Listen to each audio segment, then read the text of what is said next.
नमस्कार, good evening मेरे प्यारे साथी। कैसे हैं आप सब लोग? आशा है कि आप सब लोग कुशल मंगल से होंगे और आप सबकी जो पढ़ाई है बहुत ही शानदार तरीके से चल रही होगी। आज आपके लिए क्या खास होने वाला है? तो इस टेस्ट में कल आपने जो देखा होगा उसमें दिया गया था कि आपको आरपीएफ का प्रैक्टिस सेट सॉल्व कराया जाएगा। अब आपको जो प्रत्येक रविवार आपका टेस्ट सॉल्व कराया जाएगा। जो जिन भी बच्चों को ये टेस्ट देना है तो वो आप सुबह 9 बजे हमारी ऑफलाइन जो कोचिंग है गंज वासोदा में, है ना, उस पे आप आकर दे सकते हैं, जिसकी कोई भी फीस आपको नहीं रहेगी। फिर इसका जो सॉल्यूशन है आपको रात 8 बजे पहले रविवार के दिन आपको मिलेगा जीके का टेस्ट, जीके का सॉल्यूशन मिल जाएगा। सोमवार को मैथ मिलेगा और मंगलवार को आपको रीजनिंग का आपको सॉल्यूशन मिलेगा। जिन भी प्यारे बच्चों को टेस्ट देना है तो वो जो है आप सुबह 9 बजे आकर टेस्ट दे सकते हैं, है ना। चलिए आइए इस टेस्ट में जो है हम जीके के क्वेश्चन सॉल्व करने वाले हैं, जिसमें कि आपके कितने क्वेश्चन रहेंगे? 50 क्वेश्चन रहेंगे और हम पूरे 120 क्वेश्चन ही सॉल्व करेंगे। लेकिन उसकी क्लासें क्या होंगी, एक साथ लंबी हो जाएंगी, इसलिए उसको हम 3 पार्ट में सॉल्व करेंगे। पहले पार्ट में आपका जीके रहेगा, सेकंड पार्ट में आपका मैथ रहेगा और थर्ड पार्ट में आपको रीजनिंग रहेगी। तो जो आपको सीक्वेंस में प्रत्येक टेस्ट की आपको जो है वो प्लेलिस्ट हमारे यूट्यूब चैनल पर आपको मिल जाएगी, है ना। चलिए आज का हमारा पहला क्वेश्चन है, इसको आप पढ़िए और साथ साथ में आपको आंसर भी कमेंट करके देते चलना है। पहला क्वेश्चन हमारा क्या है?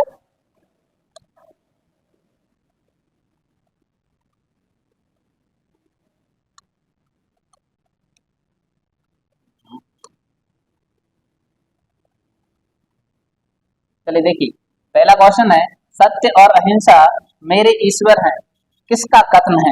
पहला ऑप्शन है आपका महात्मा गांधी, महावीर जैन या फिर गोपाल कृष्ण गोखले और महात्मा बुद्ध। इनमें से आपका आंसर क्या है? तो पहला क्वेश्चन जो है आपका कि सत्य और अहिंसा मेरे ईश्वर हैं, ये जो कथन दिया था वो देने वाले हैं आपके कौन? महात्मा गांधी। कौन है आपके? तो आपका पहला जो क्वेश्चन है उसका आंसर क्या होगा? महात्मा गांधी। लेकिन थोड़ा सा हमें इनके बारे में और याद रखिए कि महात्मा बुद्ध ने कितने आपके बौद्ध धर्म रत्न हैं? तो आप बताओगे बौद्ध धर्म जो है त्रिरत्न है। कौन कौन से? तो आप बताओगे बुद्ध, धम्म और एक और कौन सा है आपका? संघ। ये 3 आपको याद रखना है जो बौद्ध धर्म में त्रिरत्न है, ठीक है ना। और एक और इम्पोर्टेंट क्वेश्चन बनता है कि जो अशोक महान हुए, कौन हुए आपके? अशोक महान हुए, उन्होंने किसको अपनाया था? तो अशोक ने जो है वो धम्म का विकास किया था। किसका किया था? धम्म का किया था। अब यही हमें बात करनी है जैन धर्म। जैन धर्म में कितने तीर्थंकर हैं? तो आप बताओगे ये महावीर स्वामी जो है ये 24वें तीर्थंकर थे। कौन से नंबर के थे आपके? 24वें नंबर के तीर्थंकर थे। और जैन धर्म में कुल जो है 24 ही तीर्थंकर हैं, है ना। गोपाल कृष्ण गोखले की अगर हम बात करते हैं तो इन्होंने बताया था कि भारत में जो है शिक्षा के बारे में इन्होंने कथन दिया था कि भारत में तकनीकी शिक्षा का निर्माण होना चाहिए, तभी जो है हमारा भारत विकास कर सकता है ना। चलिए इन क्वेश्चनों के साथ अब हम आते हमारे नेक्स्ट क्वेश्चन पर। जल्दी से इसका कमेंट करके आपको आंसर दे देना है।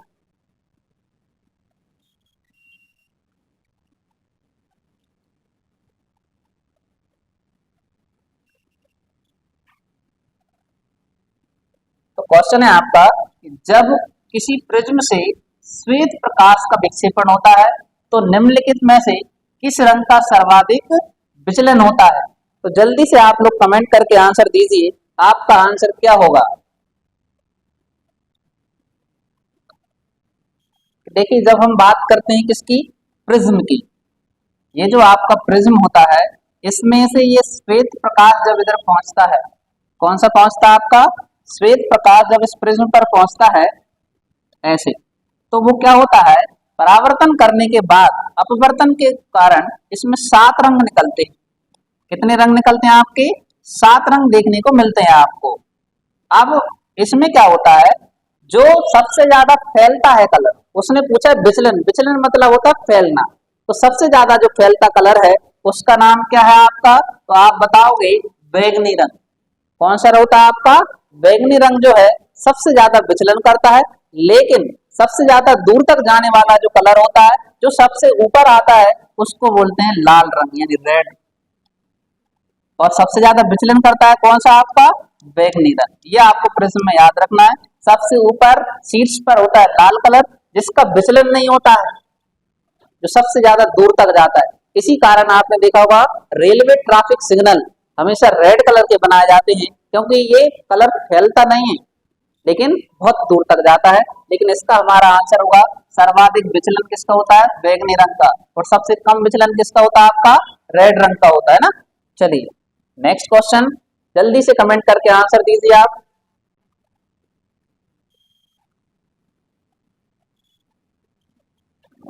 चलिए ये जो आपका क्वेश्चन आ गया है, इसका आपको आंसर देना है।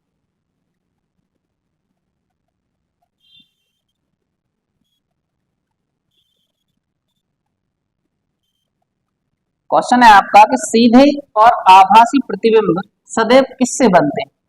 आपके ऑप्शन है समतल और उत्तल दर्पण, केवल समतल दर्पण, अवतल और उत्तल दर्पण, केवल अवतल दर्पण।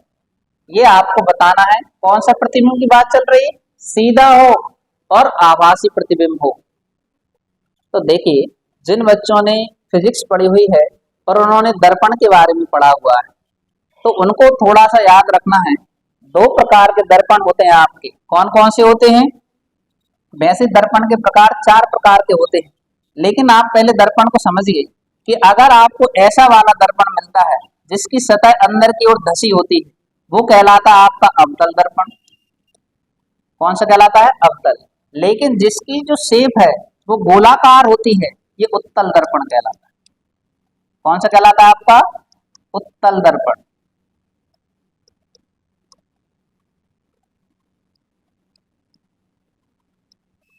उत्तल दर्पण है ना। अब देखिए दोनों में अंतर क्या है। हमारा क्वेश्चन सीधा और आभासी होना चाहिए। तो देखिए अगर आपसे एक और क्वेश्चन पूछ लिया जाए, जिन भी बच्चों को पता हो कमेंट करके आंसर दें कि मानव नेत्र में किस प्रकार के लेंस का उपयोग किया जाता है। तो अगर आपने उसका आंसर बता दिया तो आपका इसका भी आंसर आ जाएगा कि मानव नेत्र में जो लेंस होता है वो उत्तल लेंस लगा होता है। कौन सा होता है, उत्तल लेंस। उत्तल लेंस, अब देखिए इसमें आपका कहां पर है, उत्तल लेंस यानी उत्तल दर्पण इधर है और इधर है। कभी भी दो साथ में नहीं होते हैं, अवतल और उत्तल। ये तो आपका ऑप्शन गलत ही हो गया। समतल आपका होगा नहीं, क्योंकि वो आपको प्रतिबिंब बनाता है, लेकिन आभासी नहीं, वो वास्तविक बनाता है। ठीक है ना, केवल अवतल आंसर नहीं होगा। आंसर कौन सा आपका, समतल और उत्तल दर्पण। उत्तल दर्पण क्या होता है, आपने देखा होगा साइड मिरर जो यूज किए जाते हैं आपके कार वगैरह आपने देखी होंगी, जो आपने साइड मिरर में देखा होगा, प्रतिबिंब तो बनता है लेकिन कौन सा बनता है, आभासी बनता है। कौन सा प्रतिबिंब बनता है आपका, आभासी बनता है और वस्तु से छोटा बनता है। लेकिन कैसा बनता है, सीधा बनता है। इतना अपन इसको याद रखना है। चलिए नेक्स्ट क्वेश्चन आता है आपका, जल्दी से कमेंट करके आपको आंसर देना है।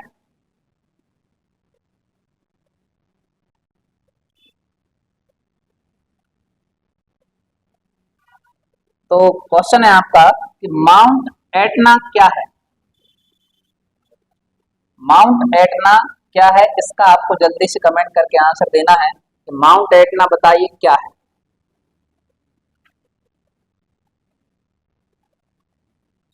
तो देखिए माउंट एटना की अगर हम बात करते हैं तो माउंट एटना क्या है आपका, यह एक ज्वालामुखी। क्या है आपका, ज्वालामुखी है। अब बात आती है कि ये ज्वालामुखी आता कहाँ है।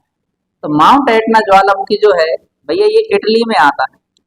कहाँ पर आता है, इटली। और इटली में भी कहाँ पर आता है, तो आप बताओगे सिसिली द्वीप पर। कहाँ पर आता है आपका, सिसिली द्वीप पर आता है। इटली में कौन सा, माउंट एटना। माउंट एटना क्या है आपका, ज्वालामुखी है। माउंट एवरेस्ट मत बता देना, तुम कहो कि मिस्टेक हो गई सर उससे, एवरेस्ट लिखना था उसने एटना लिख दिया, तो तुम लगा के आ जाओ पर्वत शिखर है माउंट एवरेस्ट, जो दुनिया की सबसे ऊंची चोटी है ना। ऐसी गलतियां अपने नहीं करना है। तो हमारा माउंट एटना क्या है, तो आप बताओगे ये ज्वालामुखी। कैसा ज्वालामुखी है, तो आप बताओगे यह एक सक्रिय ज्वालामुखी है। कौन सा है आपका, तो माउंट एटना कैसा है एक आपका, ये जो है ये सक्रिय ज्वालामुखी। ये आपको याद रखना है। चलिए नेक्स्ट क्वेश्चन की अब हम बात करते हैं। तो जल्दी से क्वेश्चन पढ़िए और कमेंट करके आंसर दीजिए।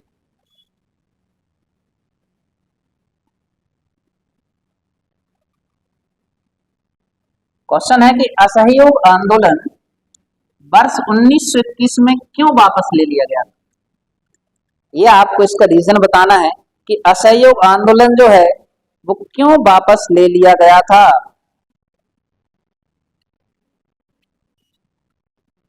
पहला क्वेश्चन है, ऑप्शन क्या है आपका कि सभी मांगे सरकार ने मान ली थी, तो क्या ऐसा हुआ था क्या? तो नहीं हुआ था। दूसरा, जनता इसके विरुद्ध हो गई थी, तो वो हो गई थी ठीक है, लेकिन ये आपका वापस नहीं लिया गया था।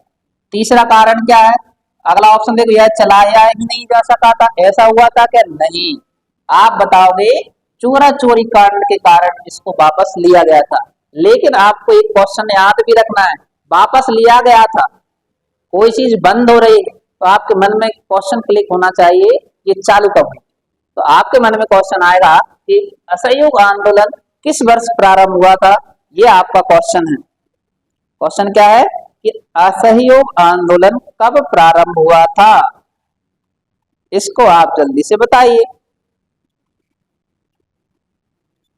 तो अगर हम बात करते हैं असहयोग आंदोलन कब प्रारंभ हुआ था, तो इसका प्रारंभ लिख लीजिए आप। भैया असहयोग आंदोलन प्रारंभ हुआ था 1 अगस्त 1920 को। कब हुआ था आपका? 1 अगस्त 1920 को इसका प्रारंभ हुआ था। और ये कब बंद हो चुका था आपका? असहयोग आंदोलन वापस लिया गया था कब? 1922 में। कब लिया गया था? 1922 में लिया गया था। ये आपको याद रखना है। कारण क्या हुआ था, क्यों वापस लिया गया आपका? तो वापस लेने का जो कारण था वो आप बताओगे, गोरखपुर जिले में हो गया था आपका क्या? चोरा चोरी कांड। तो चोरा चोरी कांड कहां पर हुआ था? तो आप बताओगे गोरखपुर जिले में। कहां पर हुआ था आपका? गोरखपुर जिले में आपका चोरा चोरी कांड हो चुका था। अब आपको नेक्स्ट क्वेश्चन का आंसर देना है, जल्दी से कमेंट करके आंसर दीजिए। डंकन मार्ग किसके मध्य में?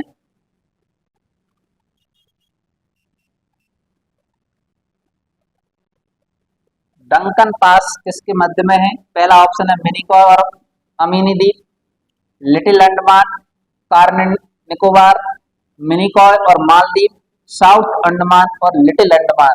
जिनका क्वेश्चन का आंसर आ जाए तो जल्दी से कमेंट करके आप आंसर देना, क्या आंसर है आपका।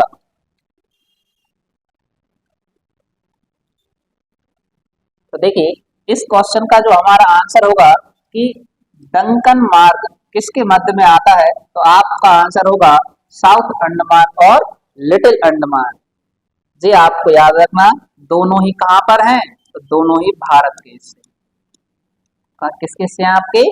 भारत के हिस्से हैं। तो आपसे अगर आ जाए डंकन पास कहां पर है, तो आप बताओगे साउथ अंडमान और लिटिल अंडमान। चलिए नेक्स्ट क्वेश्चन का आंसर दीजिए जल्दी से आप। जिनका आंसर आ जाए वो जल्दी से दे दीजिए आप, है ना। कि प्रसिद्ध बौद्ध ग्रंथ दीपवंश की रचना कहाँ हुई थी? क्वेश्चन क्या है कि जो दीपवंश है इसकी रचना कहां पर हुई? ऑप्शन है नेपाल, श्रीलंका, भारत, थाईलैंड। इनमें से आपको आंसर देना है।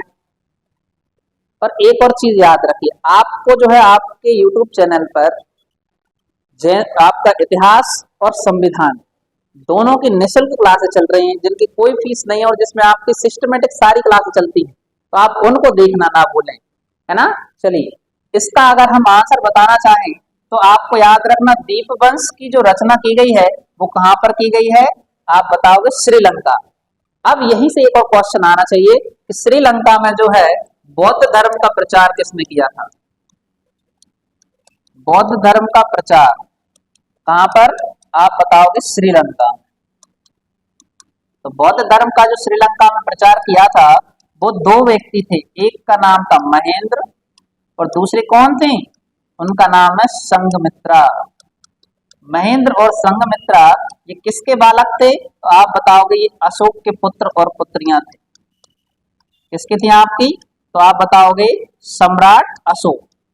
सम्राट अशोक मौर्य के पुत्र और पुत्रियां थी, जिनको प्रचार के लिए कहां भेजा गया था?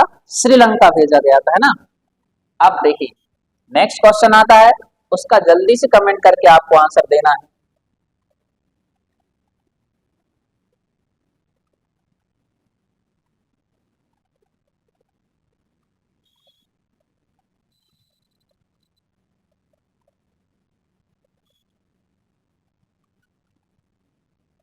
भगवान महावीर वन्य जीव अभ्यारण्य किस राज्य में?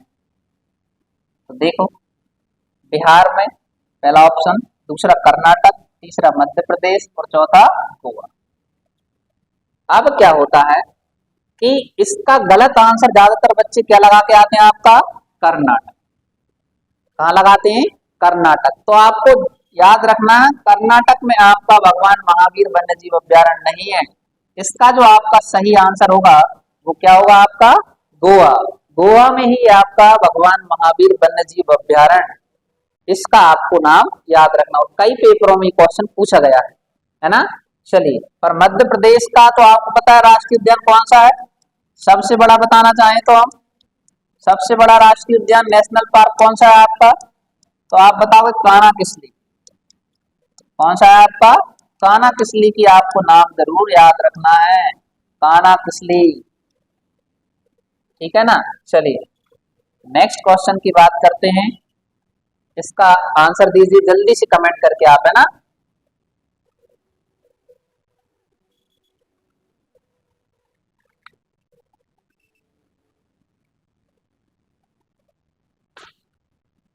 चलिए देखिए क्या दिया गया है आपको क्वेश्चन में कि एथिलीन तथा स्टाइरीन की व्यापारिक उपयोगिता उनकी निम्नलिखित में से क्षमता के कारण है। किस क्षमता के कारण है? तो इसका आपको आंसर देना है। देखिए ये केमिस्ट्री का क्वेश्चन है आपका। किसका क्वेश्चन है? केमिस्ट्री का दिया गया है। तो इसका जो आंसर है आपका ऑक्सीकरण नहीं होगा, नहीं बहुलीकरण भी नहीं होगा, अपचयन भी नहीं होगा। इसलिए हमारा जो आंसर होगा जल का अपघटन। आज सर याद रखना, एथिलीन और स्टाइरीन की व्यापारिक उपयोगिता उनकी जल अपघटन क्षमता के कारण ही होती है। अगर क्वेश्चन आ जाए तो क्या बताओगे आप कि जल अपघटन क्षमता के कारण ही क्या होता है, एथिलीन और स्टाइरीन की व्यापारिक उपयोगिता संभव है ना। चलिए नेक्स्ट क्वेश्चन आपकी स्क्रीन पर, जल्दी से कमेंट करके आपको आंसर दे देना है।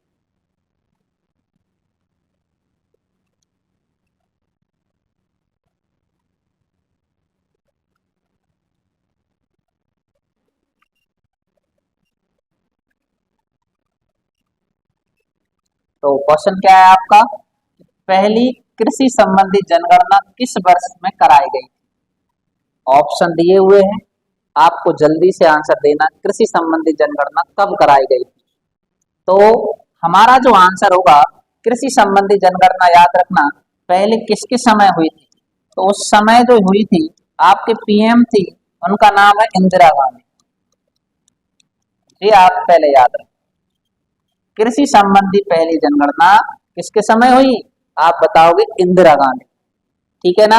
आप देखिए इंदिरा गांधी के समय हुई, तो इंदिरा गांधी का टाइम पीरियड याद रखना, ये बनी थी 1966 से 1977 तक। पहले 2 बार आपकी रेगुलर प्रधानमंत्री बन चुकी थी आपकी, उसी बीच में आपकी जनगणना हुई। आप बताओ ऑप्शन कहाँ है? ऑप्शन पकड़ लोगे आप, कर कहोगे जे नहीं, जे भी नहीं और जे भी नहीं। तो आंसर कौन सा है? फर्स्ट ऑप्शन आपका राइट आंसर हो जाएगा। यानी कृषि संबंधी पहली जनगणना कब हुई, आप बताओगे 1970-71 में, है ना। चलिए नेक्स्ट क्वेश्चन का आंसर दीजिए अब आप, है ना।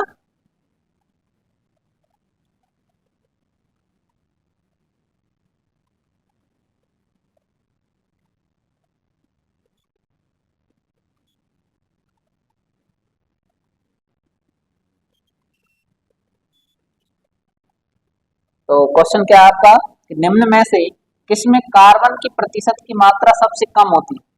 मृदु इस्पात, नरम इस्पात, कठोर इस्पात या पिटवा लोहा?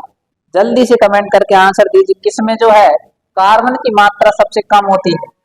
तो हमारा जो आंसर होगा, देखिए कार्बन की मात्रा अगर पूछी जाए ऑप्शन पर डिपेंड करता है आपका, तो आपका जो इसमें आंसर होगा वो होगा क्या, पिटवा लोहा। पिटवा लोहा में जो है कार्बन की मात्रा कैसी हो जाती है, प्रतिशत में कम होती है। बताओ पिटोगे तो कैसे हो जाओगे, चाली करना कैसे करोगे, ज्यादा कि कम? ये कम ही करते हैं। जब पिटाई अच्छी से हो जाए ना तो पढ़ाई भी बड़ी अच्छी से होती है।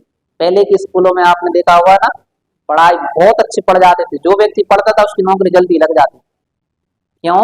क्योंकि घर वाले पिताजी जो तो आपके होते थे वो सर से कह के आते थे बस जीवित रहे, है ना, और सब कुछ तुम जानो। फिर बच्चे पर भाई मारते नहीं थे, लेकिन बच्चे को डर जो था ना वो मन में बैठ जाता था। लेकिन आजकल के जो पेरेंट्स है वो बच्चों पे कम ध्यान दे रहे हैं, यही कारण है कि वो बच्चे कम पढ़ पाते। अब आप जी मत सोचो ना सर आप तो हमारी बुराई कर रहे हो, ऐसा नहीं है ना। अपने बुराई नहीं, हंसते रहो, मुस्कुराते रहो और पढ़ते रहो और अगले सवाल का आंसर देते रहो, है ना। नेक्स्ट क्वेश्चन का आंसर दीजिए आप। चलिए यही था हमारा, हाँ इसका आंसर दीजिए आप।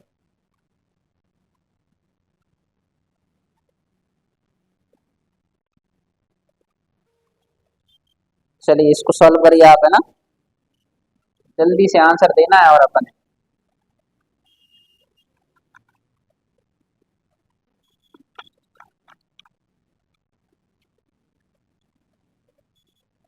तो क्या आंसर आया, क्वेश्चन क्या है? इस शरीर में सोडियम और पोटेशियम का कार्य किसको बनाए रखना है? ये आपका क्वेश्चन है। पहला ऑप्शन रसा रसाकर्षणीय दाब, दूसरा है यूरिक अम्ल का स्तर, तीसरा ग्लूकोज का संतुलन, चौथा है रक्तचाप। तो जल्दी से इसका आंसर दीजिए, है ना, कि आपका क्वेश्चन क्या है, शरीर में सोडियम और पोटेशियम का कार्य किसको बनाए रखना है? तो आप बेफिक्र बिना सोचे आंसर दे दें, रक्तचाप को बनाए रखना। सोडियम और पोटेशियम का कार्य क्या है? तो आप बताओगे रक्तचाप को बनाए रखना, है ना। चलिए नेक्स्ट क्वेश्चन का आंसर दीजिए आप जल्दी से।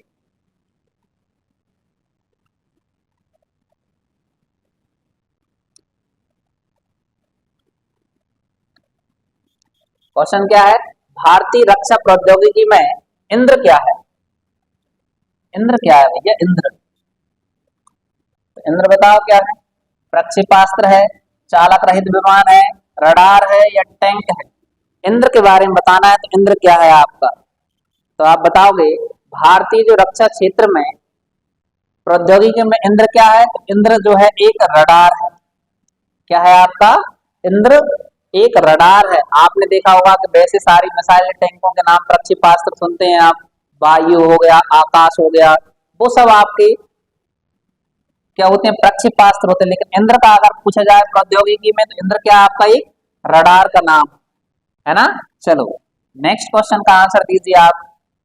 कंप्यूटर में आईसी चिप किसकी बनी होती है? जल्दी से आंसर दीजिए। कंप्यूटर में जो आईसी चिप होती है वो किसकी बनी होती है? जी तो आप सब लोगों ने पढ़ाई होगा कि जो चिप बनी जा रही है वो चिप किसकी बनी होती है आपकी? तो आप बताओगे सिलिकॉन की बनी होती है। चिप किसकी बनी होती है? तो आप बताओगे सिलिकॉन की बनी होती है। जो आपके आज कार्ड वगैरह देख रहे हो आप, है ना, आपकी सिम वगैरह होती है, तो कंप्यूटर में भी जो चिप लगी रहती है वो किसकी बनी होती है? तो आप बताओगे सिलिकॉन। भूल मत जाना, बहुत ज्यादा पेपर में क्वेश्चन पूछा जाता है ना। चलो अब नेक्स्ट क्वेश्चन का आंसर दे दीजिए आप लोग जल्दी से।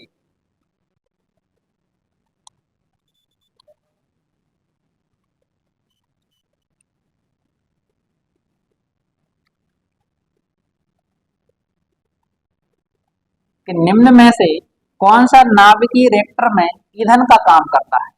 पहला कोयला, यूरेनियम, डीजल, रेडियम। अब बताइए कौन सा जो है नाभिकीय रिएक्टर में ईंधन का काम करता है? तो भैया नाभिकीय रिएक्टर की बात चल रही, कोयला तो रिएक्टर में ले नहीं जाएंगे आपका। रेडियम क्या होता है? रेडियम आंसर होगा नहीं। डीजल भी भर के नहीं ले जाएंगे। इसलिए आपका जो आंसर होगा, नाभिकीय रिएक्टर में ईंधन का काम करता है, कौन करता है? आप बताओगे सर यूरेनियम करता है। एक बार बोलो मेरे प्यारे साथियों, मेरे साथ बोलो, नाभिकीय रिएक्टर में ईंधन का काम कौन करता है? आप बताओगे यूरेनियम करता है ना। नेक्स्ट क्वेश्चन आपकी स्क्रीन पर आ गया है, इसका आंसर आपको देना है, अच्छे से पढ़ लीजिए आप, है ना।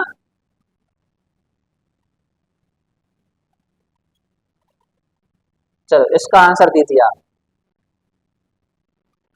क्वेश्चन क्या है आपका? कि निम्न योजना व विशेषताओं में से कौन सा सुमेलित नहीं है। हमें बताना है कौन सा सुमेलित नहीं है। पहला ऑप्शन है प्रथम योजना सामुदायिक विकास परियोजना है। दूसरा द्वितीय योजना भारी उद्योग। तृतीय योजना हरित क्रांति। चतुर्थ योजना गरीबी उन्मूलन न्यूनतम आवश्यक गरीबी उन्मूलन व न्यूनतम आवश्यकता कार्यक्रम। अब इनमें से आपको आंसर देना है, कौन सा आपका सही होगा। जल्दी से कमेंट करके आप लोग आंसर दीजिए।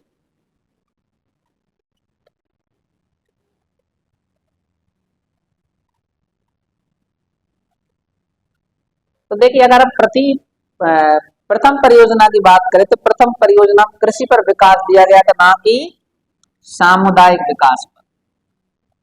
यह आपका गलत है, ठीक है ना। दूसरा भारी उद्योगों की बात की नहीं गई थी, पहले तो हम उद्योग स्थापित करेंगे बाद में जाके भारी उद्योग आएंगे आपके। दूसरी भी गलत।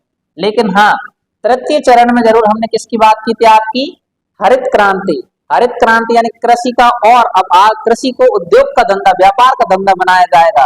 कब आई आपकी हरित क्रांति, कौन सी योजना है, तृतीय योजना। चतुर्थ योजना, अब जब किसान संपन्न हो गए फिर उन्होंने कहा अब हम गरीबी को खत्म करेंगे धीरे धीरे, यानी गरीबी उन्मूलन कार्यक्रम चलाए गए। कौन सी योजना में, चतुर्थ पंचवर्षीय योजना में, है ना।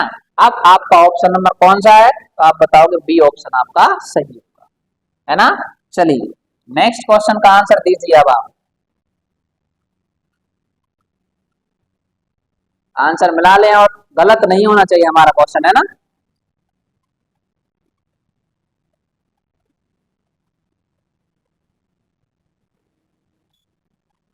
तो हमारा क्वेश्चन है कि निम्न में से कौन सा सुमेलित नहीं है। सुमेलित मतलब गलत बताना आपको।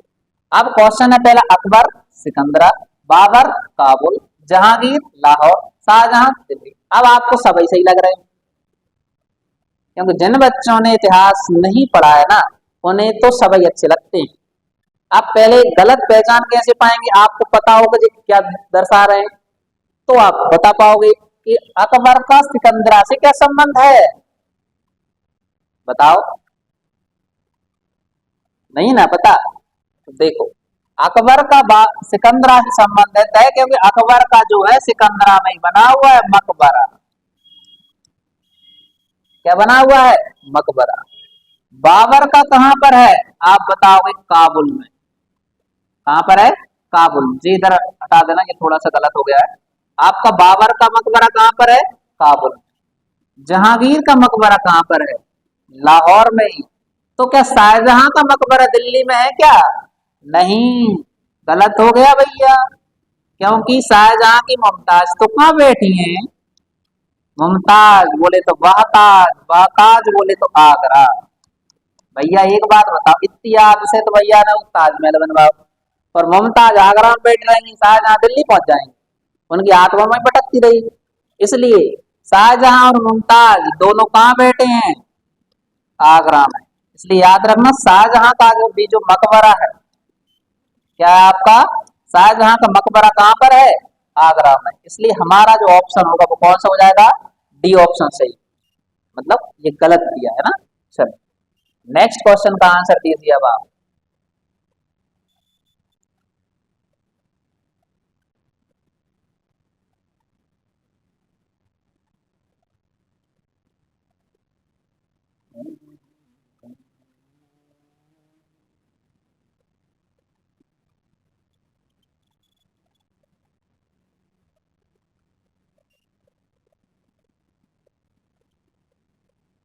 इस क्वेश्चन में क्या दिया गया कि यदि किसी अर्धचालक का ताप बढ़ा दिया जाए तो उसकी प्रतिरोधकता,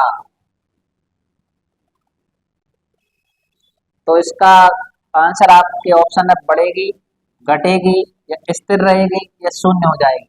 यदि किसी अर्धचालक का ताप बढ़ा दिया जाए तो उसकी प्रतिरोधकता पर क्या प्रभाव पड़ता है, ये आपका क्वेश्चन था। तो हमें याद रखना है कि जब भी अर्धचालक का ताप बढ़ाया जाता है तो उसकी जो प्रतिरोधकता है वो घट जाती है। क्या हो जाती है, आपकी प्रतिरोधकता जो है वो घट जाती है, यानी बी ऑप्शन आपका सही होता है। इतना अपने याद रखना है, ठीक है। चलो नेक्स्ट क्वेश्चन का आंसर दीजिए आप लोग, जल्दी से कमेंट करना अपने। है ना, और आंसर दे देना। भारत और पाकिस्तान के विभाजन संबंधी प्रस्ताव किसमें, प्रस्ताव जो है किसमें सम्मिलित थे? पहला ऑप्शन है क्रिप्स मिशन, दूसरा है कैबिनेट मिशन, तीसरा है प्रधानमंत्री एटली का वक्तव्य और चौथा है माउंटबेटन योजना। बहुत सारे बच्चों को पता होगा कि भारत और पाकिस्तान का विभाजन 1946 में हुआ, उसकी नींव पड़ी थी 46 में, 47 में एक लेटर के द्वारा हुआ था। तो आपको याद रखना आंसर क्या है आपका, माउंटबेटन योजना। कौन सी योजना है आपकी, माउंटबेटन योजना। भारत पाकिस्तान का विभाजन हुआ, कब प्रस्तुत की गई थी? तो आपको याद रखना 3 जून 1947 को। कब प्रस्तुत हुई आपकी ये जो प्रस्तुत हुई है आपकी, कब हुई थी? डेट याद रखना 3 जून 1947 को इसको प्रस्तुत किया गया था, है ना। कौन सी योजना? माउंटबेटन योजना के तहत ही भारत और पाकिस्तान का क्या हो गया था, विभाजन हो गया था, ये प्रस्ताव रखा गया था आपका। चलो नेक्स्ट क्वेश्चन आपके डिस्प्ले पर आ गया, कौन कौन जल्दी से आंसर देंगे?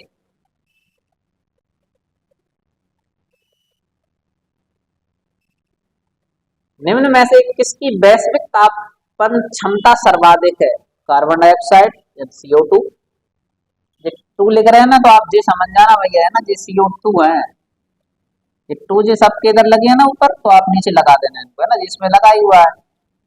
अब देखो, carbon dioxide, methane, nitrous oxide या सल्फर हेक्साफ्लोराइड, ये आपका क्वेश्चन है। तो आप जल्दी से आंसर बताइए क्या होगा इसका। तो भैया अगर पूछा जाए कि निम्न में से किसकी वैश्विक तापमान क्षमता सर्वाधिक, इनमें से, तो आप बताओगे सल्फर हेक्साफ्लोराइड की। किसकी सर्वाधिक होती है आपकी? तो आप बताओगे सल्फर हेक्साफ्लोराइड की, है ना। जिन बच्चों ने आंसर लगाया था तो उनका सही हो जाएगा। नेक्स्ट क्वेश्चन है कि पूर्वी और पश्चिमी घाट आपस में कहाँ मिलते हैं? अब जिन बच्चों ने भूगोल का लेक्चर देखा हुआ है तो वो आंसर लगा सकते हैं कि पूर्वी और पश्चिमी घाट कहां पर आकर मिलते हैं। तो आप बताओगे नीलगिरी हिल्स में, नीलगिरी की पहाड़ियां। या आपने देखा होगा ये हमारा पश्चिमी घाट है, ये पूर्वी घाट है, यहां से आपका पश्चिमी घाट आता है, ये पूर्वी घाट आता है। ये दोनों जहां पर मिल जाते हैं वो कहां पर मिलते हैं? आप बताओगे नीलगिरी। कहां पर मिलते हैं? नीलगिरी। और नीलगिरी कहाँ है? ये भैया प्रसिद्ध पर्यटन स्थल है। कौन सा स्थल है? पर्यटन स्थल। नीलगिरी की पहाड़ियां कहां पर हैं? तो आप बताओगे तमिलनाडु। वैसे 4 राज्यों में विकास है इनका, लेकिन हम अगर पर्यटन स्थल बताएंगे तो हम तमिलनाडु आंसर लगाएंगे, है ना। इसलिए हमारा आंसर क्या हो जाएगा? तो आप बताओगे नीलगिरी आंसर आपका हो जाएगा। नेक्स्ट क्वेश्चन आंसर दीजिए जल्दी। तरल पदार्थ का घनत्व गर्म करने पर क्या होता है? कम होता है, बढ़ जाता है, बदलता नहीं है, या दबाव के अनुसार घटता या बढ़ता है? किसकी बात चल रही?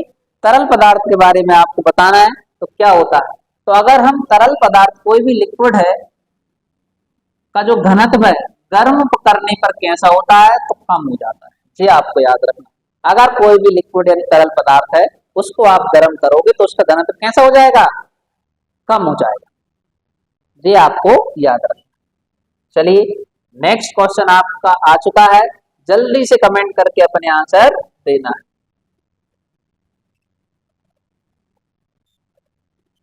कि वायुमंडल की ओजोन परत के क्षय होने का प्रमुख कारण क्या है? कार्बन डाइऑक्साइड, क्लोरोफ्लोरोकार्बन यानी CFC, सल्फर डाइऑक्साइड या नाइट्रोजन ऑक्साइड? जल्दी से कमेंट करके आंसर दीजिए आप। बहुत से बच्चों को इसका आंसर पता होगा, क्या आंसर है इसका? तो देखो उन्होंने पूछा है का प्रमुख कारण बताना है, ऐसा नहीं कोई सा भी थोड़ा बहुत बता दो। थोड़ा बहुत बता देते तो अपन कार्बन डाइऑक्साइड आंसर लगा देते, लेकिन ओजोन परत के क्षरण होने का कारण है आपकी गैस कौन सी? CFC यानी कौन सी? क्लोरोफ्लोरोकार्बन। ऑप्शन नंबर बी सही होगा। जो आपके AC हुए, है ना, रेफ्रिजरेटर जैसे आप फ्रिज बोलते हैं, उन सब से जो गैस निकलती है वो ही CFC को परेशान, उनमें से CFC गैस निकलती है जो हमारे ओजोन परत का क्षरण कर रही है। नेक्स्ट क्वेश्चन आपका आ चुका है, जल्दी से इसका आंसर दीजिए आप कि जेनेटिक इंजीनियरिंग में किसका प्रयोग किया जाता है। क्वेश्चन क्या है अपना, जेनेटिक इंजीनियरिंग में किसका प्रयोग किया जाता है। कमेंट करो जल्दी से और आंसर दीजिए। ऑप्शन है प्लास्टिड, प्लास्मिड, और अगला है माइटोकॉन्ड्रिया या राइबोसोम। ये आपका क्वेश्चन है, इसका आंसर आपको देना है।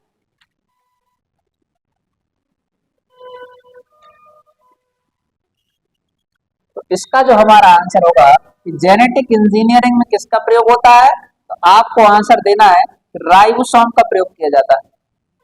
किसका प्रयोग किया जाता है, राइबोसोम का प्रयोग किया जाता है जेनेटिक इंजीनियरिंग में ना। नेक्स्ट क्वेश्चन का आंसर दीजिए।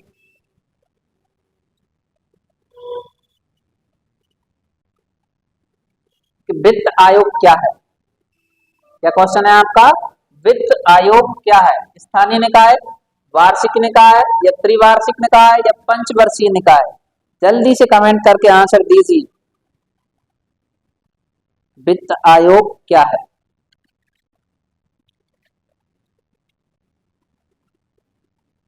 तो भैया आपका जो आंसर होगा कि वित्त आयोग क्या है, तो वित्त आयोग के बारे में आपको बताना है। वित्त आयोग क्या है, तो इसका जो आंसर होगा हमारा, वित्त आयोग एक पंचवर्षीय निकाय है। क्या है आपका, वित्त आयोग क्या है, तो आप बताओगे यह जो है एक पंचवर्षीय निकाय है आपका। इसकी स्थापना कब हुई थी, तो वित्त आयोग की स्थापना, अगर हम इसकी स्थापना की बात करते हैं, इसकी स्थापना हुई थी 1951 में। कब हुई थी आपकी, 1951 में स्थापना हुई थी। और स्वतंत्र भारत के, यही याद रखना हमें, किसके, स्वतंत्र भारत के पहले वित्त आयोग के अध्यक्ष, स्वतंत्र भारत के पहले वित्त आयोग के अध्यक्ष कौन थे, तो आप बताओगे षणमुखम शेट्टी। याद रखना, षणमुखम शेट्टी जो है पहले वित्त आयोग के आपके अध्यक्ष थे, है ना। चलो नेक्स्ट क्वेश्चन का आंसर दीजिए। कृष्णदेवराय किसके समकालीन थे। क्वेश्चन क्या है अपना, कृष्णदेवराय किसके समकालीन थे। बाबर, हुमायूं, अकबर या जहांगीर। ये आपका क्वेश्चन है कि कृष्णदेवराय किसके समकालीन थे। तो आपका जो आंसर होगा वो बाबर होगा। कृष्णदेवराय किसके समकालीन थे, तो आप बताओगे ये जो थे बाबर के समकालीन थे, है ना। अब कृष्णदेवराय को जो है उस समय कीर्तिवान शासक कहा जाता था। क्या कहा जाता था, कीर्तिवान शासक के रूप में ये जाने जाते थे। कौन आपके, तो आप बताओगे कृष्णदेवराय जाने जाते थे, ठीक है ना। और कृष्णदेवराय का टाइम पीरियड कब से कब है, 1509 से 1529। इनका अगर हम समय बताना चाहें तो आप बताओगे 1509 से 1529। कहां पर, विजयनगर, ठीक है ना। अब आपका नेक्स्ट क्वेश्चन आता है, उसका आपको आंसर जल्दी से देना है। प्रभावपूर्ण मांग का रोजगार सिद्धांत दिया है, किसने दिया है, पीगो ने, एडम स्मिथ ने, मार्शल ने या कीन्स ने। प्रभावपूर्ण मांग,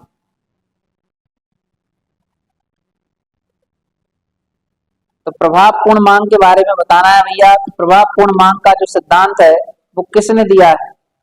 तो आपको आंसर देना है, प्रभावपूर्ण मांग के बारे में बताने वाले हैं कीन्स। अब जिन लोगों ने अर्थशास्त्र पढ़ी है वो आंसर इसका लगा सकते हैं। प्रभावपूर्ण मांग के बारे में किसने बताया, प्रभावपूर्ण मांग रोजगार का सिद्धांत किसने दिया है, कीन्स ने दिया है। इतना अपने याद रखना है। नेक्स्ट क्वेश्चन आ गया है, उत्पत्ति ह्रास नियम के अंतर्गत औसत उत्पादन क्षमता, उत्पादन घटता है, कुल उत्पादन भी घटता है और सीमांत उत्पादन होता है। अब क्वेश्चन जो है आपको कमेंट करके आंसर दीजिए, क्या ऑप्शन सही होगा आपका।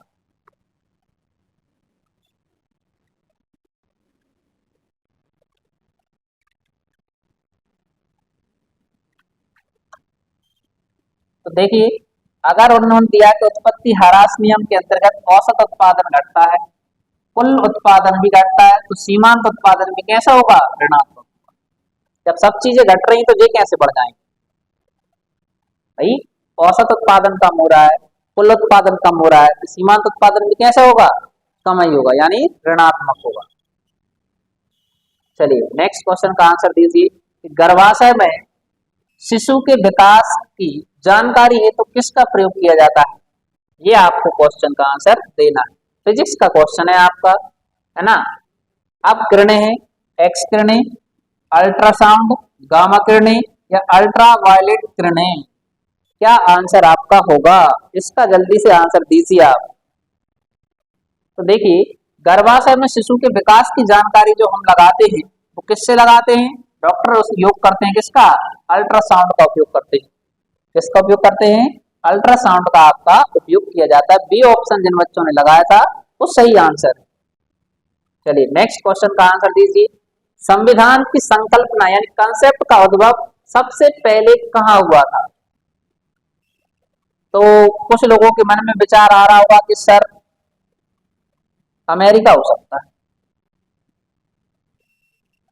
कहाँ हो सकता है, अमेरिका। किस किस के अनुसार है अमेरिका, तो भैया अमेरिका वाले जो लोग हैं वो थोड़े बहुत नहीं, पूर्णतः ही गलत है। इसलिए हमारा जो आंसर होगा, संविधान की संकल्पना का कंसेप्ट जो आया था उसका विकास हुआ है ब्रिटेन से। कहां से हुआ है, ब्रिटेन से। यहां से लिए हैं भैया मौलिक अधिकार, तुमने क्या लिए हैं, मौलिक अधिकार। कहां से लिए मौलिक अधिकार, तो मौलिक अधिकार लिए आपने अमेरिका से। और अमेरिका स्वतंत्र कब हुआ था आपका, तो आप बताओ 1776 में। अमेरिका स्वतंत्र कब हुआ है, 1776 में। यही जो आया था सबसे पहले शब्द आया था संघ। संघ बनाने की शुरुआत किसने की थी आपकी, अमेरिका, जिसको फेडरल के नाम से जाना जाता है। चलो नेक्स्ट क्वेश्चन का आंसर दे दो तो आप, स्फीति एवं मूल्य वृद्धि में काल में मुद्रा की पूर्ति कैसी होती है, घटती है, बढ़ जाती है, समान रहती है या समानुपातिक रूप से घटती बढ़ती जाती है। जल्दी से कमेंट करके आंसर दीजिए आप इसका।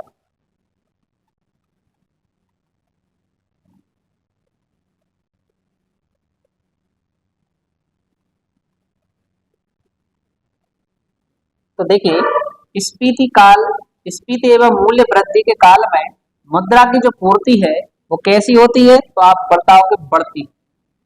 अस्फीति हो तो अवृद्धि यानी कमी होती है, लेकिन जो अगर मुद्रा स्फीति बताई जाए यानी मुद्रा मूल्य में वृद्धि हो रही है, मुद्रा की मात्रा में भी वृद्धि हो रही है, तो आप बताओ मुद्रा की पूर्ति भी कैसी होती जाती है, बढ़ती जाती है। ये आपको याद रखना है। अब कैसे याद रखना है, जब कोई चीज की कीमतें बढ़ती हैं, आप किसानों से फसल का अनुमान लगाते हैं, अगर फसलों की कीमतें बढ़ती हैं तो सभी किसान उसी फसल का उत्पादन करते हैं, तो उसकी पूर्ति में क्या होती है, वृद्धि होती है ना। इसलिए हमारा आंसर क्या होगा, ए ऑप्शन सही हो जाएगा। नेक्स्ट क्वेश्चन का आंसर दीजिए आप लोग। एक मिनट रुकना आप, थोड़ा सा टेक्निकल इशू आ गया है।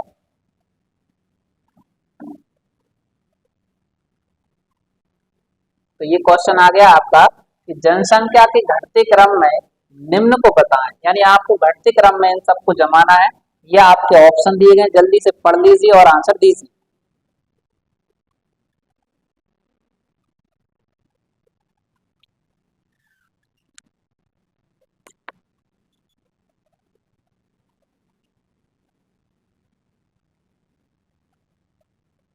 तो देखिए सबसे ज्यादा अगर हम जनसंख्या की बात करें तो सबसे ज्यादा जनसंख्या कहाँ पर है आपकी, दिल्ली।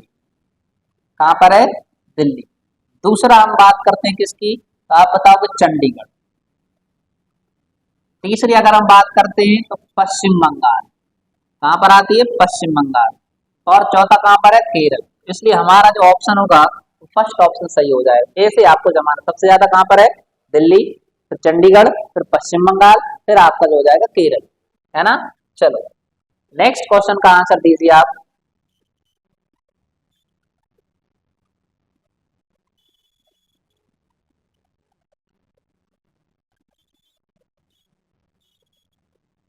क्वेश्चन आ गया है कि अकबर के शासनकाल में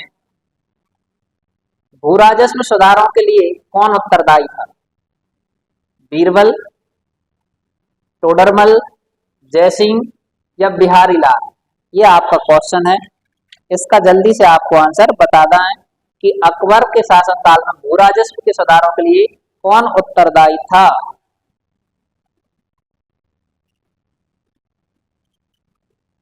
तो आप जो आंसर बताएंगे,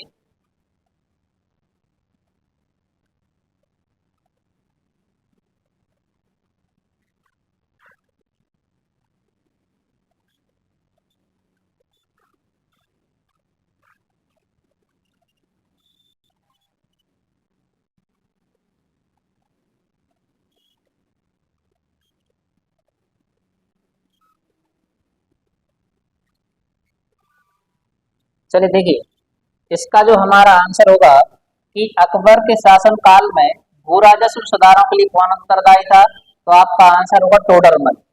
कौन थे? टोडरमल जो थे ये अकबर के नवरत्न नवरत्न में से एक थे। कौन थे? टोडरमल। टोडरमल किस लिए उत्तरदायी थे? भू राजस्व सुधारों के लिए उत्तरदायी थे। जी अपने याद रखना। चलो नेक्स्ट क्वेश्चन का आंसर दीजिए आप। शुष्क सेल का एनोड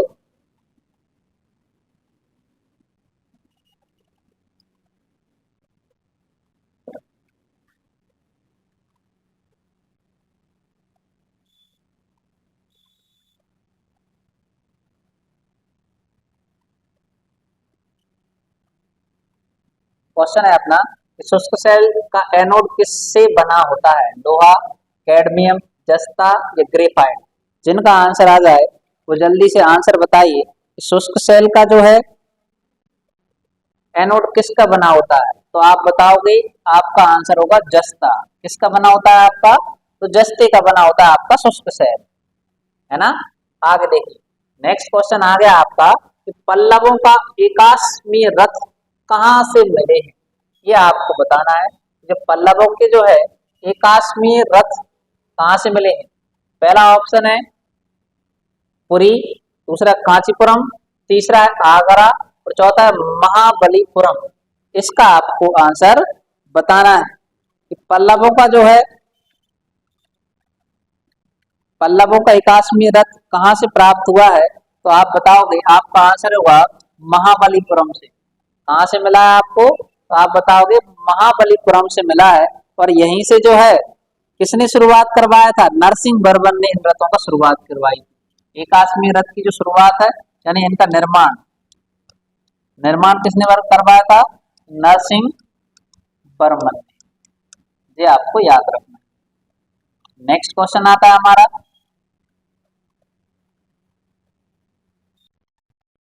क्वेश्चन है निम्नलिखित में से किसने संपत्ति के श्रम सिद्धांत का समर्थन किया था? तो जिनका क्वेश्चन इन्हें आंसर आ रहा हो तो वो आंसर दें इसका कि किसने जो है निम्नलिखित में से संपत्ति के श्रम सिद्धांत का समर्थन किया था। थॉमसन हॉब्स, जॉन लॉक, जे रूसो या जे.एस. मिल? किसने इसका समर्थन किया था? वो आपको आंसर देना है। तो जल्दी से कमेंट करके आंसर दीजिए आप कि क्या आंसर होगा।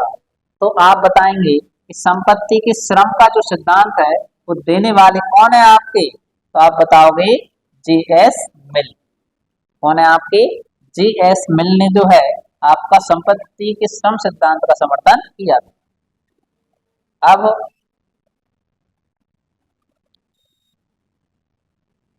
नेक्स्ट क्वेश्चन आ गया आपका, तो इसका आपको जो है आंसर देना है। चलिए क्वेश्चन है, किसी विशेष दिन लोकसभा में अधिकतम कितने तारांकित प्रश्न पूछे जा सकते हैं? ये हमारा क्वेश्चन है कि किसी विशेष दिन जो है लोकसभा में कितने तारांकित प्रश्न पूछे जाते हैं। देखिए आप संविधान के जो क्वेश्चन है वो थोड़े से डिफिकल्ट पूछे जाने लगे। जो आपके नॉर्मल जो क्वेश्चन होते वैसे नहीं देखने को मिलते हैं। तो हमारा अगर क्वेश्चन आता है किसी विशेष दिन संविधान में या लोकसभा में अधिकतम कितने प्रश्न पूछे जाते हैं, तो आप बताओ 20 क्वेश्चन पूछे जाते हैं। कितने पूछे जाएंगे आपके? 20 क्वेश्चन जो है वो अधिकतम आपके पूछे जाते हैं, है ना। चलो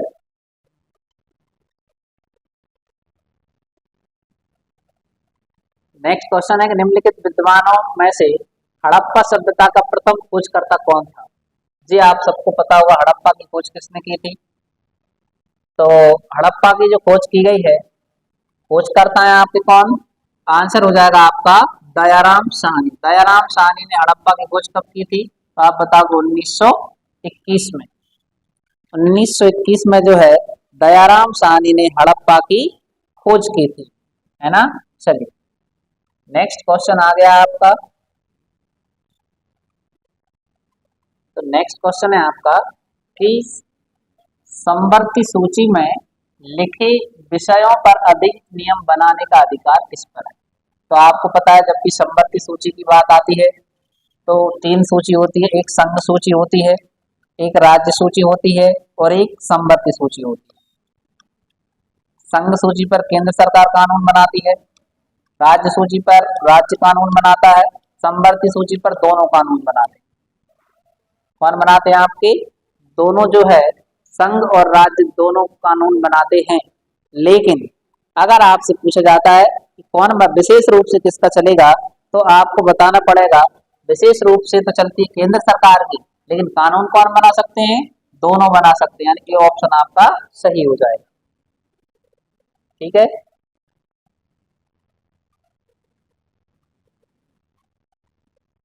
नेक्स्ट क्वेश्चन है क्लोरोमाइसिटिन क्या है, प्रतिरोधी है, पीड़ाहार है या प्रति अवसादक है या प्रतिजैविक है, यह आपको बताना है। क्वेश्चन क्या है, क्लोरोमाइसिटिन क्या है। तो अगर आपसे पूछा जाए क्लोरोमाइसिटिन क्या है, तो आपका जो आंसर होगा क्लोरोमाइसिटिन है आपका प्रतिजैविक। क्या है आपका, प्रतिजैविक जो है आपका क्लोरोमाइसिटिन है। आपका डी ऑप्शन सही हो जाएगा। नेक्स्ट क्वेश्चन आता है कि सबसे बड़ा तथा गहरा महासागर कौन सा है। ये तो आप सबको ही पता होगा, तो जल्दी से कमेंट करके आंसर दीजिए आप कि सबसे बड़ा और गहरा महासागर कौन सा है। तो एक ही नाम एक ही काम, बोलो काम, नाम क्या है, प्रशांत महासागर। कौन सा महासागर है सबसे गहरा और सबसे बड़ा, तो आप बताओगे प्रशांत महासागर है। और प्रशांत महासागर में ही है आपका मेरियाना गर्त, विश्व का सबसे बड़ा गर्त। कौन सा है आपका, मेरियाना गर्त। कहां पर है, प्रशांत महासागर में ही है ना। चलो नेक्स्ट क्वेश्चन आता है हमारा कि निम्नलिखित में से कौन सी ग्रीन हाउस गैस है। कौन सी गैस है आपकी, ग्रीन हाउस गैसों के अंतर्गत आती है। पहली है ऑक्सीजन, दूसरा है नाइट्रोजन, तीसरा है ओजोन, चौथा है कार्बन डाइऑक्साइड। तो बताइए जल्दी से ग्रीन हाउस गैस कौन सी है आपकी। तो ग्रीन हाउस गैस आपको पता है कौन सी होती है आपकी, ग्रीन हाउस गैस होती है आपकी कौन सी, कार्बन डाइऑक्साइड। कौन सी है बताइए, ग्रीन हाउस गैस कौन सी है, तो आप बताओगे कार्बन डाइऑक्साइड, है ना। चलो ऑप्शन नंबर डी सही होगा। नेक्स्ट क्वेश्चन आ गया आपका, क्वेश्चन है स्क्रू गेज किस सिद्धांत पर कार्य करता है।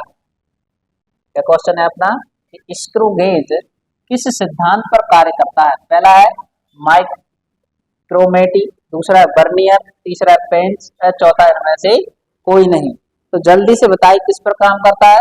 आप बताओगे स्क्रू गेज किस सिद्धांत पर कार्य करता है, पेंच के सिद्धांत पर कार्य करता है। याद रखना स्क्रू गेज जो है किस सिद्धांत पर कार्य करता है, आप बताओगे पेंच पर कार्य करता है। ठीक है ना। चलो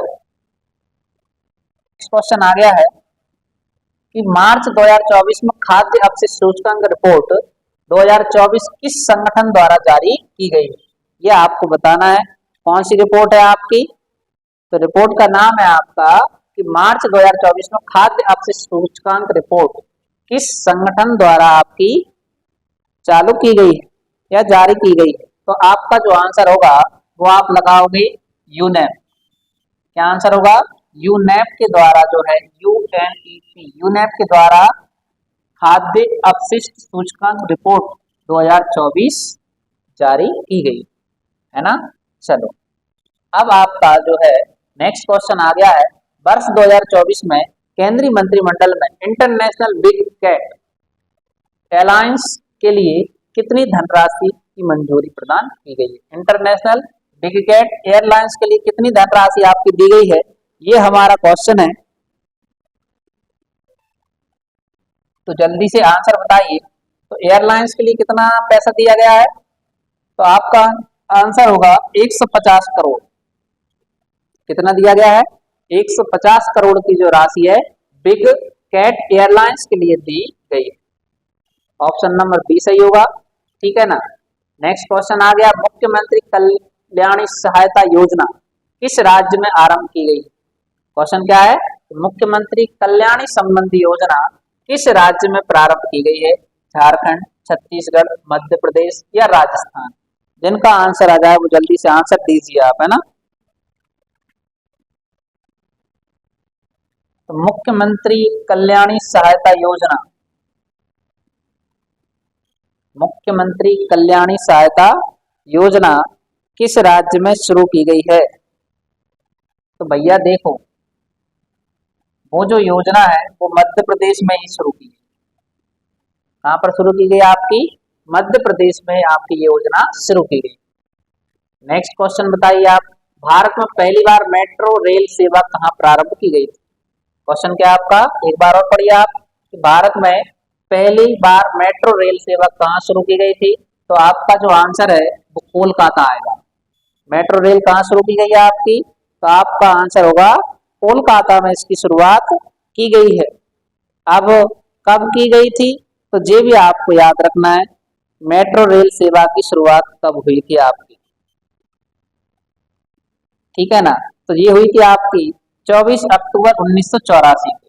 कब हुई थी आपकी? 24 अक्टूबर 1984 को इसकी शुरुआत हुई थी। ये कहां से कहां तक चली थी? ठीक है ना। तो ये थम से टालीगंज तक चली थी आपकी, यानी आप बताओगे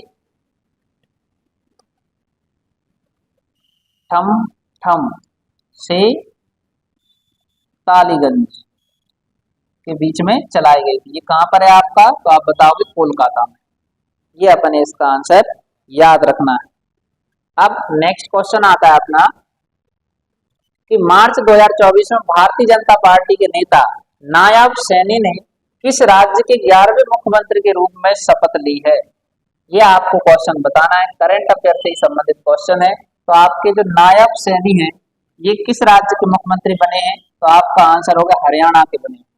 कहाँ के बने हैं जी? आपके हरियाणा के मुख्यमंत्री आपके बने हुए हैं। कौन बने हैं आपके? तो आप बताओगे, उनका नाम है क्या? नायब सैनी। नायब सैनी किसकी जगह पर बने हुए? तो उनका नाम है मनोहर खट्टर। मनोहर खट्टर की जगह पर आए हैं कौन? आपके नायब सैनी, 11वें मुख्यमंत्री के रूप में हरियाणा के बने। अब जो है नेक्स्ट क्वेश्चन आता है, भारत ने वर्ष 2023-24 में समुद्री उत्पादों की नियति हेतु क्या लक्ष्य रखा है? यह आपको बताना कितने बिलियन डॉलर में रखा गया है समुद्री उत्पादों के नियति हेतु। नियति या जिसको अपन निर्माण भी कह सकते हैं, उनके निर्माण हेतु कितना लक्ष्य रखा गया है? तो आपके जो ऑप्शन है ये आपको याद रखना है, कितना दिया गया है। तो आपका जो आंसर हो जाएगा वो 9.1 बिलियन डॉलर। कितना खर्च किया गया आपका? 9.1 बिलियन डॉलर आपका खर्च किया गया है। अब जो है लास्ट क्वेश्चन आता है आपका, कि भारतीय रेलवे बोर्ड की स्थापना कब की गई थी? क्वेश्चन क्या है आपका? भारतीय रेलवे बोर्ड की स्थापना कब की गई थी? तो ऑप्शन है 1905, 1907, 1919 या 1853। ये आपको बताना है भैया, रेलवे बोर्ड की स्थापना कब की गई थी आपकी। तो रेलवे बोर्ड की जो स्थापना हुई है भैया, अब ज्यादातर गलत कहाँ लगाएंगे बच्चे? वो लगाएंगे 1853 पे। पहली ट्रेन कहाँ चली थी? मुंबई से थाने। तो उन्होंने बता दिया कि ये आंसर होगा। नहीं भैया, भारतीय रेलवे बोर्ड की स्थापना पूछी गई, आंसर होगा 1905। कब की गई आपकी? 1905 में जो है भारतीय रेलवे की बोर्ड की स्थापना की गई थी। और एक और क्वेश्चन आता है कि पहली रेलवे बोर्ड की अध्यक्ष कौन थी? महिला अध्यक्ष। यह आपका पेपर में क्वेश्चन पूछा जाता है कि पहली रेलवे बोर्ड की महिला अध्यक्ष कौन बनी थी? तो उनका नाम है जया वर्मा। कौन बनी थी आपकी? तो उनका नाम है क्या? जया वर्मा।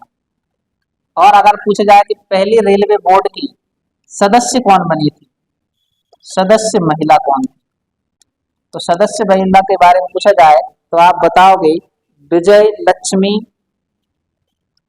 नाम लिखी, क्या नाम है? विजय लक्ष्मी।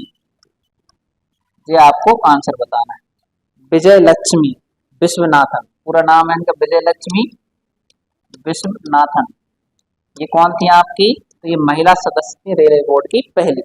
तो ये है हमारे कितने क्वेश्चन सॉल्व कर लिए हमने? 50 क्वेश्चन जो आपको पहला आज जो टेस्ट हुआ था आपका 19 तारीख को, उसके ये सॉल्यूशन आप लोग बच्चे जिन्होंने दिया है टेस्ट वो आप मैच कर लें। ठीक है ना? मिलते हैं हम कल की क्लास में, जो कि आपके जिसमें मैथ का सॉल्यूशन आपको देखने को मिलेगा। तो आप ज्यादा से ज्यादा जो बच्चों को है इस क्लास के लिंक को शेयर कर दें और समय जरूर याद रखें। हम मिलेंगे रात 8 बजे। मिलते हैं ब्रेक के बाद। धन्यवाद। जय श्री राम।